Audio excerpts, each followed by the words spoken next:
Praise the Lord. आप सबको जय मसीह की।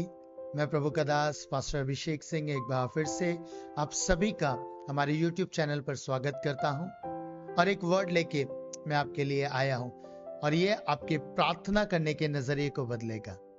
आइए मैं और आप परमेश्वर के वचन में चलेंगे।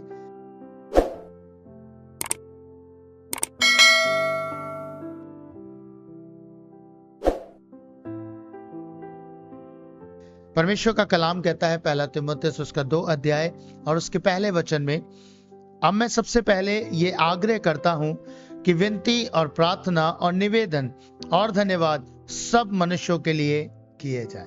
परमेश्वर का वचन कह रहा है कि प्रार्थना, निवेदन, धन्यवाद सब मनुष्यों के लिए किए जाना चाहिए।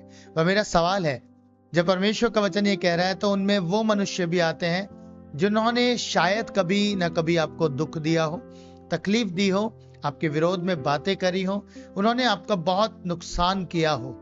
पर खुदा का वचन हमें ये सिखा रहा है कि हमें सब के लिए प्रार्थना करनी है ना। कितना मुश्किल टास्क है, कितना मुश्किल होता है। हम उन लोगों के लिए प्रार्थना कर सकते हैं जो हमारे साथ रहते हैं, जो हमारे लिए भलाई करते, जो हमें प्रसन्न रखते हैं।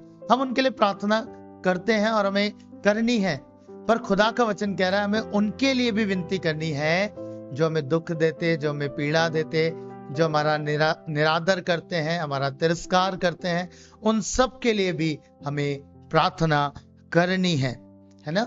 जिन्होंने आपको तकलीफें दी, जिन्होंने आपको परेशान किया, उनके लिए भी खुदा का वचन कह रहा है हमें प्रार्थना करनी है। क्योंकि परमेश्वर का वचन मत्ती 5 अध्याय उसके 44 पद में कहता है, परंतु मैं तुमसे कहता हूं कि अपने बैरियों से प्रेम रखो और अपने सताने वालों के लिए प्रार्थना करो। और 45 वचन में लिखा है, जिससे तुम अपने स्वर्गीय पिता की संतान ठहरोगे, क्योंकि वे भले और बुरे दोनों पर अपना सूर्य उदय करता है और धर्मी और अधर्मी पर मैं बरसाता है। परमेश्वर का वचन हमें यही सिखाता है कि हमें सबसे प्यार करना है और सबके लिए प्रार्थना करनी है, तभी हम परमेश्वर की संतान ठहरेंगे। ये परमेश्वर का वचन हमें सिखाता है।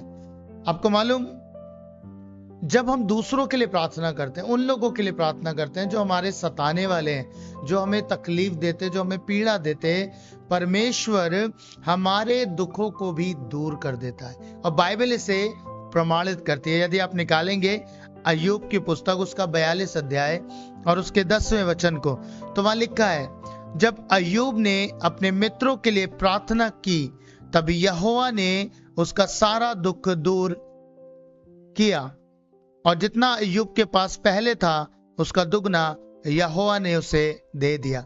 कितना अद्भुत है। परमेश्वर का वचन कह रहा है अय्यूब ने जब अपने मित्रों के लिए, उन मित्रों के लिए जो एक समय पर उसको आके सता रहे थे, उसको गलत साबित कर रहे थे, है ना, उसको ये कह रहे थे कि तूने पाप किया होगा, इस कारण से तुझ पे तकलीफ है, तूने गुनाह का जीवन जिया है, इस कारण से ये दुख तुझ पे बीता है। और वो उसको सपोर्ट नहीं कर रहे थे, वो उसको शांति नहीं दे रहे थे, वरन उसके अंदर कमियां ढूंढने आए थे। और उन्हीं दोस्तों के लिए बाइबल कहती है जब अय्यूब ने प्रार्थना करी, परमेश्वर ने अय्यूब का सारा दुख दूर कर दिया। हालेलुया। खुदा के लोगों, जब आप अपने सताने वालों के लिए प्रार्थना करना आरंभ करते हैं, अपने दुख देने वालों के लिए प्रार्थनाएं करते हैं, प्रार्थना कर करके उनके लिए क्षमा मांगते हैं, उनके लिए आशीषों को मांगते हैं, याद रखिए खुदा उनको भी आशीष देगा और परमेश्वर आपके दुख, आपकी पीड़ाओं को भी दूर कर देगा और वो आपके जीवन में खुशहाली को लेके आएगा, आपके जीवन को और बहुतायत से ब्लेस करेगा। आपको मालूम शैतान क्या चाहता है? शैतान जानता है कि वो प्रभु के लोगों का नाश नहीं कर सकता, तो वो एक टैक्टिक का इस्तेमाल करता है, एक चालाकी करता है। वो भाइयों को आपस में लड़ाने की कोशिश करता है। वो मसीह लोगों को आपस में लड़ाई करा देता है, उनकी यूनिटी को भंग करता है, उनकी एकता को तोड़ देता है। और कैसे तोड़ता है? वो भाइयों को भाइयों के खिलाफ कर देता है, ताकि भाई लोग आपस में ही एक दूसरे के विरोधी बन जाए।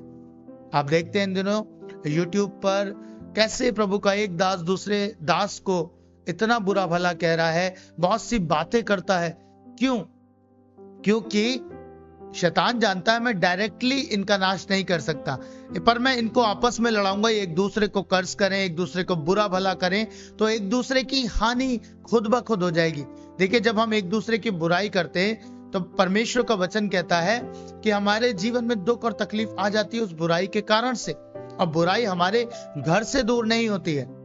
इसी प्रकार से वो ये चालाकी करता है कि आपस में लड़ा देता है, पर परमेश्वर का वचन कह रहा है हमें आपस में प्रेम रखना है और अपने सताने वालों के लिए प्रार्थना करनी है। सताने वालों के लिए हमें बड़े बोझ के साथ परमेश्वर के सम्मुख जाकर उनके लिए विनती निवेदन करना है, धन्यवाद देना है, प्रार्थनाएं करनी है।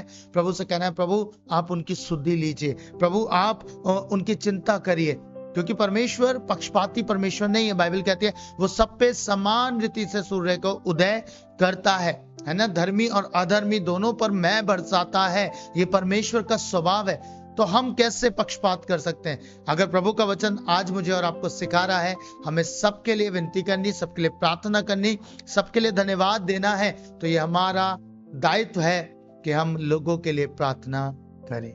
आज से अपने प्रार्थना के तरीके को बदलिए, परमेश्वर के सम्मुख जाके सब मनुष्यों के लिए प्रार्थना करिए, चाहे उसने आपको दुख दिया हो, चाहे पीड़ा दी हो, फिर भी उसको आशीष दीजिए, क्योंकि बाइबल कहती है जो आशीष देता उसके घर पे आशीष बनी रहती है। Hallelujah, hallelujah. प्रभु इस छोटे से संदेश से आपको आशीष दे। आमीन।